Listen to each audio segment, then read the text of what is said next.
Hi friends, మనము చెన్నైలోని దక్షిణ చిత్రా ప్రాంతానికి వచ్చాము. దీంట్లో లోపలికి ప్రవేశించిన తర్వాత మొదటిగా మేము ఈ కేరళ ప్రాంతానికి సంబంధించినటువంటి ఈ హౌసెస్ వాళ్ళ యొక్క పాత తరంలో వాళ్ళు ఏ విధంగా జీవించారు అని చూపించడానికి ఇక్కడ చాలా ఉన్నాయి. తమిళనాడు అన్నీ ఉన్నాయి, మన తెలంగాణ ఆంధ్ర గురించిన పాత ఇల్లులు ఉన్నాయి. దాంట్లో మొదటిగా మేము దీంట్లో కేరళ ప్రాంతానికి సంబంధించిన ఇల్లు చూడడానికి బయలుదేరాము.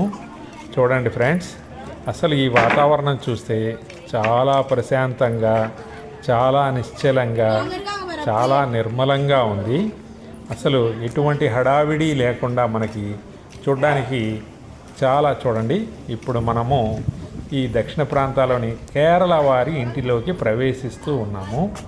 చూసారా ఫ్రెండ్స్, అప్పట్లో ఈ విధంగా వాళ్ళు అంతా ఇల్లు కట్టుకొని ఉన్నారు. చూడండి, మొత్తం చెక్కతో చేసినయే ఇది ఇల్లు.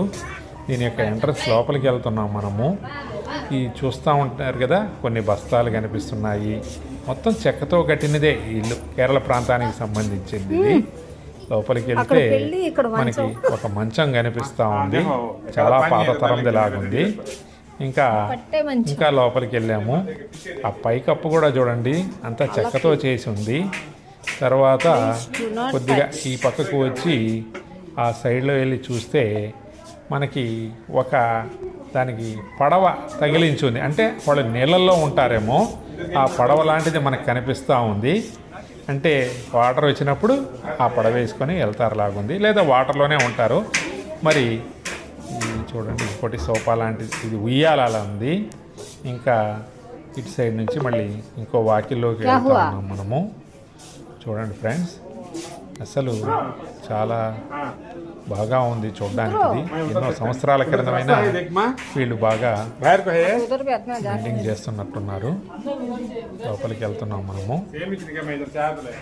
ఈ గోడలు కూడా చూడండి, ఎంత చెక్కతో చేసినవి, చాలా బాగుంది. బయట చూడండి, అరుగు కనిపిస్తూ ఉంది. మామూలు చెట్లు, అరుగు ప్రాంతము.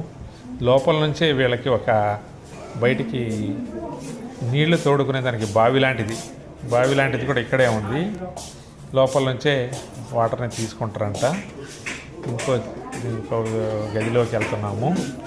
ఈ గదిలో చూడండి, ఈ గదిలో మనం చూస్తూ ఉంటే ఒక అరుగు లాంటిది ఉంది. ఇంకా